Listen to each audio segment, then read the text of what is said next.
written my own material. I remember in school there was an experience where I know this guy liked me, but I'm gay, so it's awkward. But I couldn't articulate it at the time, so I created this beat, and I was like, "Yo, man, let me write this down." And I remember saying, "Don't get it twisted, don't get it messed up. This boy's on my back and he won't give up. I'm gonna get some boys to mess him up. He said that he likes me, but I don't give up."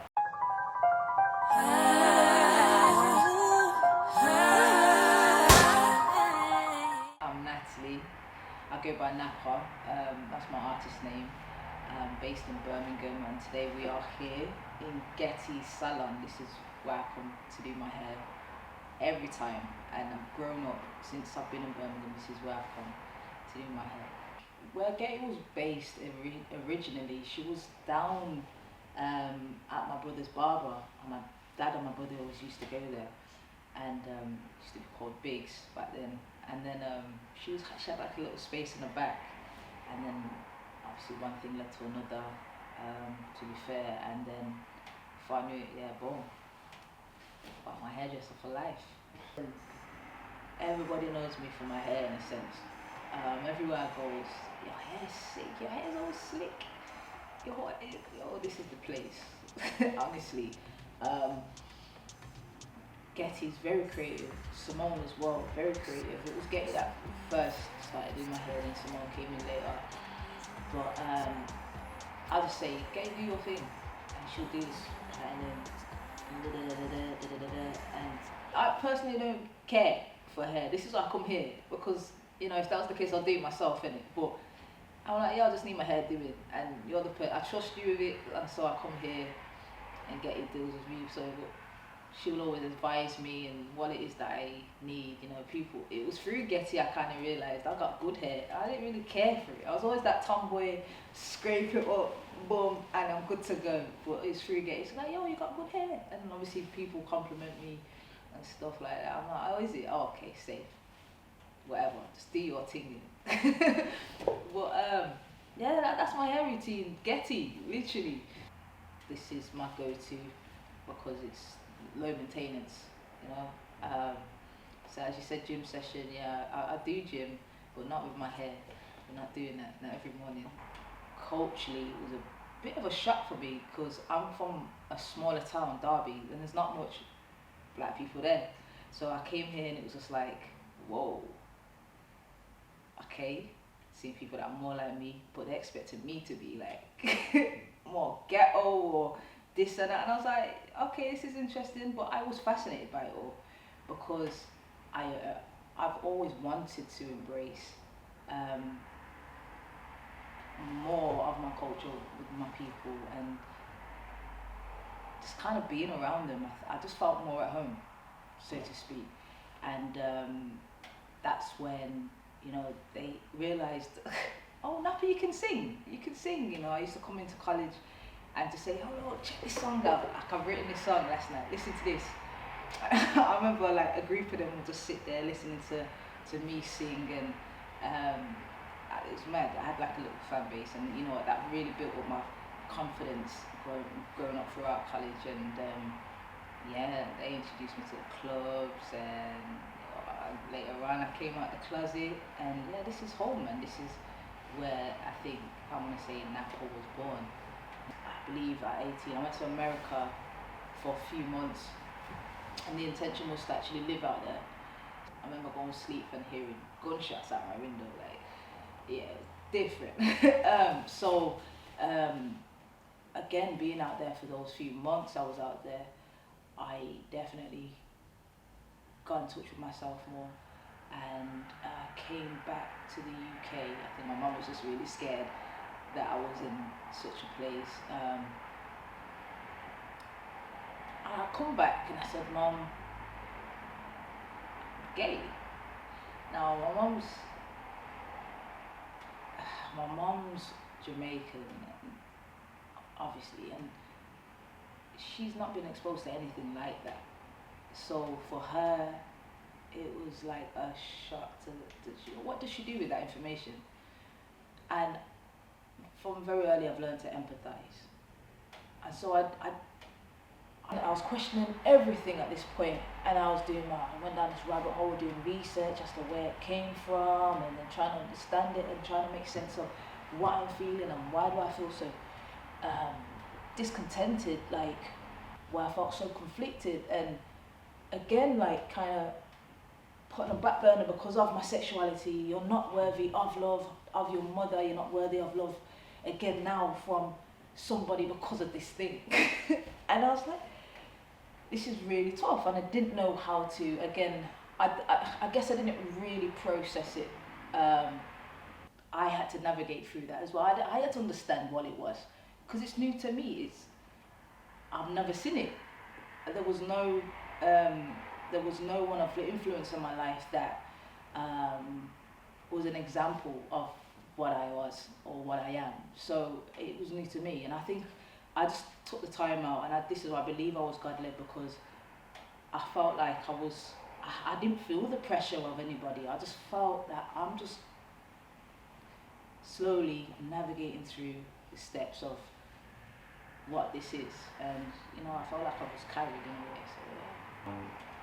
Would you say that's still the case now?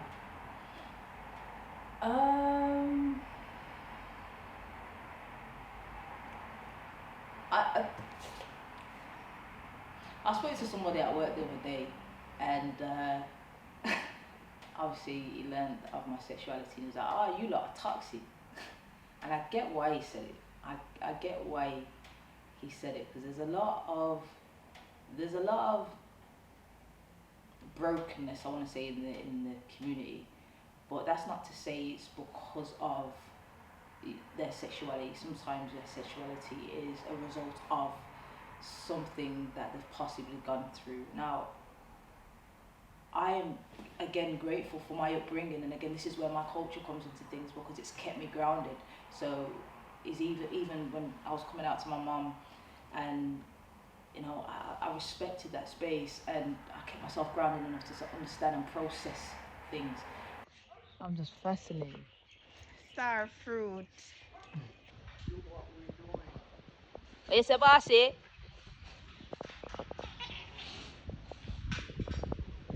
As we're born in England, yeah. Oh, I've seen it now. It's a big one, man.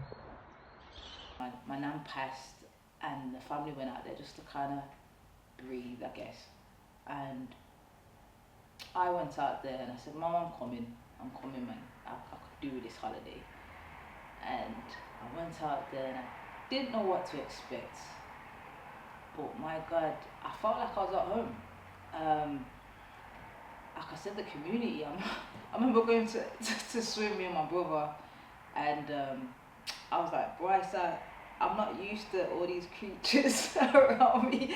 Fish is touching me and starfish galore." At one point, I remember running out of the water car. I thought I was surrounded at one point, but the fisherman was there laughing after me, and he talked to me, man, and he said, "Look, you got a good heart, man. You have to come back," because we must have saved one starfish together.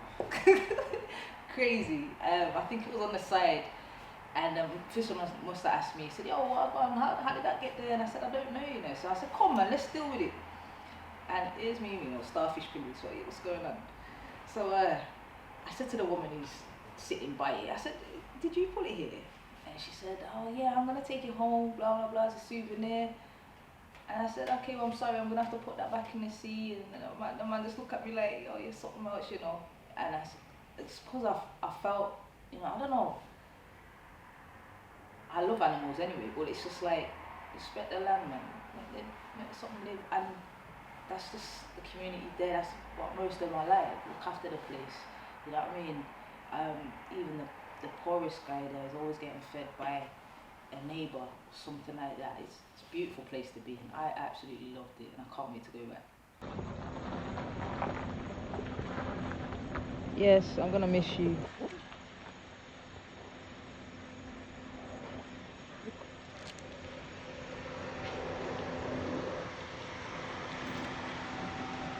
And so that's when phases came about.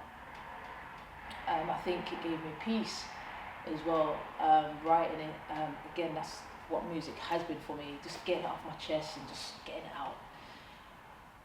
And phases came about, but you know, the chorus says, phases put me through my paces, but I'm holding none. Change ain't painless. Haters, they say I won't make it, but still I'm growing strong, and day by day, because I am. It is hard. It is hard. There's only so much you can, you know, be understanding before, you know, I said, no, actually this hurts, you know, this is affecting me. And yeah, I think phases hopefully depicts all of that, and just you can relate to what I was going through or have been going through again community, and the many individuals that I've been blessed to meet in the community. You will find your people, and there is always someone for you. There's always a crowd for you, you know, and that's the beautiful thing about Birmingham. You don't have to stay one place. There's so much different things going on. I remember there was a jazz bar down in town. It's not open anymore. I think it was called the Yardbird. And when I found that place, that's when I really thought, yo, I found certain people that I really mesh with, and that again led to one thing, and before I knew it, you know what I mean, I found like a pocket of people that, you know, I'm like, yeah, you're my kind of people, man. There's always somewhere for someone, you know what I mean.